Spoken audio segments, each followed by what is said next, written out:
Good evening. Sitting there thinking. The other day I got up, sitting here waiting on a ride to go to see my doctor, and this I got it, and I looked at the time, and it was the time I should have been at my doctor's office, and my ride still hadn't got here. It set me off, just like somebody pulled the air plug out of me, just let the air out. It was a trigger.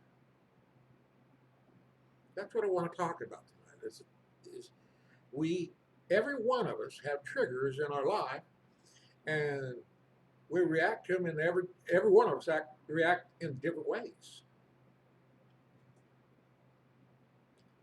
We Some people react with anger. Other people react with disgust. Others react with, oh, I'm so sorry. The boohoo stuff. Me, I just let it like a flat tire. And it was hard for me to get going the rest of the day. I have seen times when back when I was really bad, when I was really sick, still in major recovery, walking the streets here in Monroe, Washington.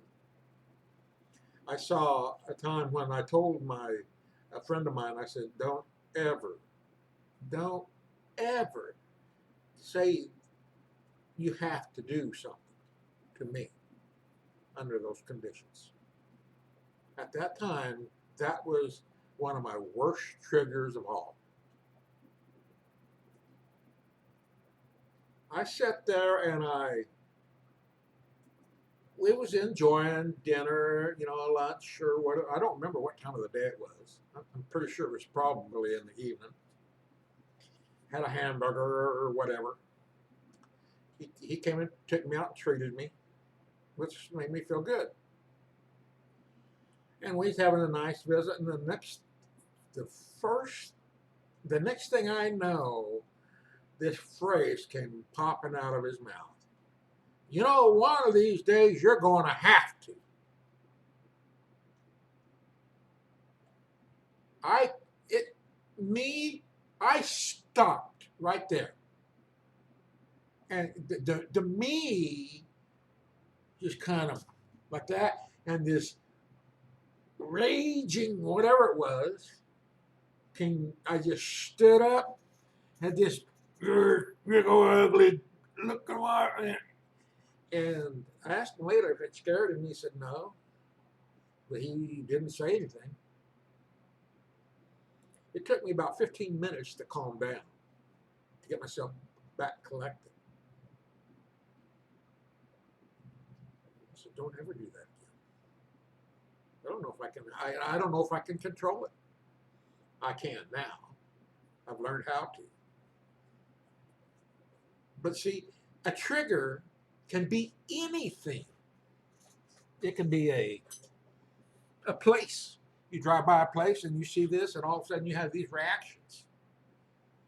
You have these memories. You have this and that happen. You remember the good times. You remember the bad times. You remember just being there. Or it can be a certain word. I had a whole mess of triggers. But that was the worst one. You're going to have to. But see, I didn't want to hear that. No way, shape, or form did I want to hear that. That just went right through me. After I got here, this is about 2, 3 years ago. There was an old man here that he's passed on now, but he was an old Greek man, you know, Mr. Tough Guy, you know. He told me one time, he said, we're going to have to put these women in their place because there's women is running this place. We're going to need to take and put them in their place so they know where they're at, who's in control. Well, one day he came in and he got my face. The first time I just ripped him at. I didn't touch him, but I told him where the cow ate the cabbage. When I walked away, I thought, you know, I didn't have to do it that way. I could have been nice. I could have handled it in any other way, but I didn't. I handled it the way Dean, in that state of mind, would handle it.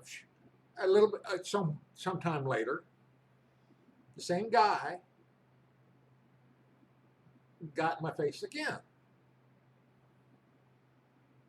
He was always trying to aggravate anybody he could because he was miserable and he wanted company in his misery.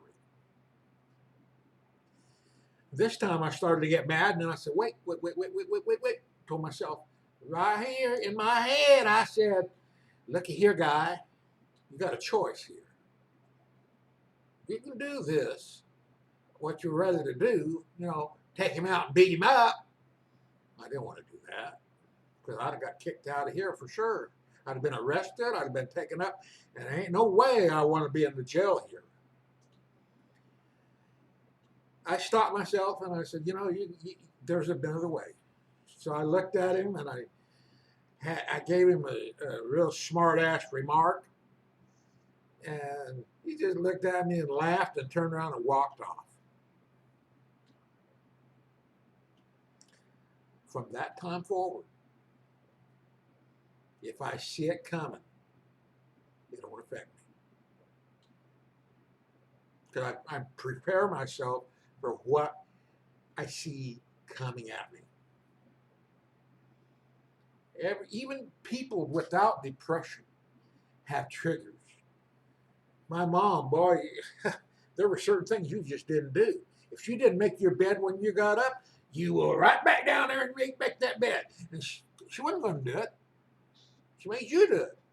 We had to make our beds every morning. Well, I can understand that. It's starting off with 8 kids and then ended up with, 6, down to me, 5, Yeah, that'd be a lot of work. She didn't need that. But that would trigger her to react that way. And I remember the word trigger always, before I got this, I didn't even think of it as an action.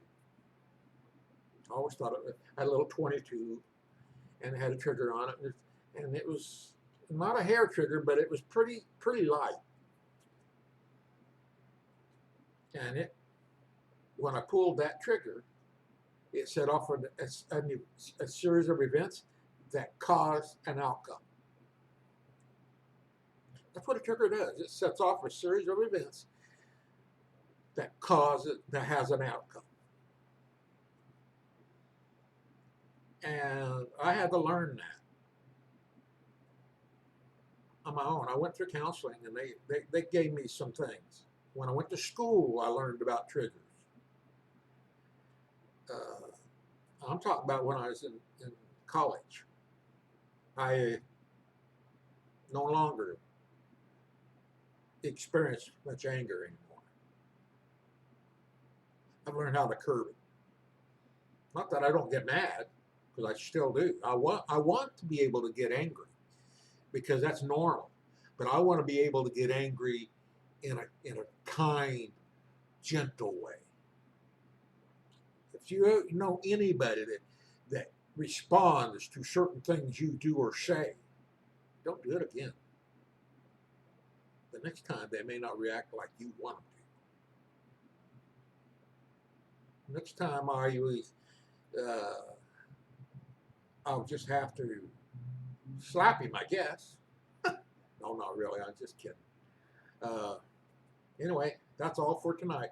Thank you.